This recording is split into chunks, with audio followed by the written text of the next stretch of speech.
DC নির্বাচন ঘোষণার পরপর হতেই সারা রাজ্যে বিজেপি দলের তরফ থেকে ব্যাপকভাবে রাজনৈতিক কর্মসূচি হাতে নেওয়া হচ্ছে। ডিসি এলাকায় উন্নয়নকে স্তব্ধ করে দিয়ে তীব্রমতা দলের নেতা কর্মীরা এবং দলের বিভিন্ন স্তরের হাই প্রোফাইল নেতৃত্বরা এডিসি এলাকার জনগণের অর্থ যেভাবে লুটপাট করে চলছে তারই বিরুদ্ধে ব্যাপক প্রতিক্রিয়া হিসেবে বিজেপি দলের বিভিন্ন ধরনের জনসংযোগ কর্মসূচিতে এই ধরনের প্রতিক্রিয়ার ফলাফল পরিলক্ষিত হচ্ছে। অতি সম্প্রতি খোয়াই রাজনগর বাজারে অনুষ্ঠিত একটি রাজনৈতিক সমাবেশে 1244 জন তীব্রমতা ভোটার বিজেপি দলে যোগদান করেছে। এই ঘটনার জোরে সমগ্র খোয়াই এলাকা জুড়ে তীব্রমতা দলে ব্যাপক ত্রাসের পরিবেশ সৃষ্টি হয়েছে। জনজাতি কল্যাণ মন্ত্রী বিকাশ দেববর্মার হাত ধরে এই 1244 জন ভোটার, যাদের অধিকাংশই তীব্রমতা দলের সমর্থক এবং কিছু অংশ সিপিএম দলের সমর্থক, তারা সবাই দলের হাত মজবুত করার জন্য এবং আসন্ন ডিসি নির্বাচনী এলাকার বিজেপি প্রার্থীকে জয়ী করার জন্য মরণপণ লড়াই করবে বলে প্রতিজ্ঞাবদ্ধ হয়েছে।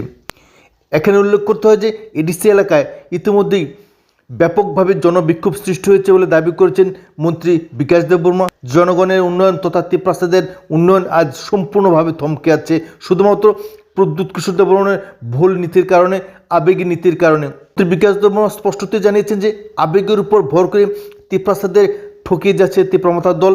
এই ধরনের রাজনীতি বিজেপি বিশ্বাস করে না, বরং এক ত্রিপুরা শ্রেষ্ঠ ত্রিপুরা গড়ার লক্ষ্যেই সারা রাজ্যে ডক্টর মানিক শাহের নেতৃত্বে বিজেপি নেতা কর্মীরা মন্ত্রীরা কাজ করে চলছেন, যার ফলশ্রুতিতে 1244 জন ভোটার খোয়াই এলাকা জুড়ে তীব্রমতার ঘর খালি করে বিজেপি দলে যোগদান করেছে বলে দাবি করেছেন মন্ত্রী বিকাশ দেববর্মা।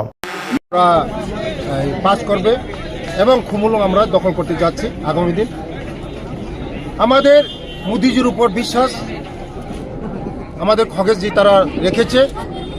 আগামী দিন আমরা এডিসি আসার পরে আমাদের জনজাতিদের যত আশা আকাঙ্ক্ষা আছে আমরা পূরণ করব।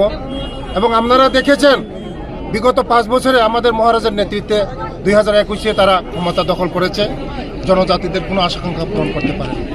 শুধু দিচ্ছি দেব এই কথা মানুষ বিশ্বাস করছে না।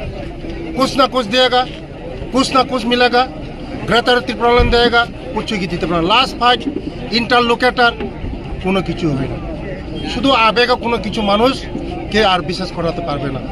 মহারাজকে 2021-এ মানুষ বিশ্বাস করেছিল। মহারাজ একবার আমাদের জনজাতিদেরকে কথা দিয়েছে যে জনজাতিদের কুছ না কুছ দিব, গ্রেটার ত্রিপুরাল্যান্ড দেगा, কোনো কিছু দিতে পারে না, কোনো কিছুই দিতে পারে না।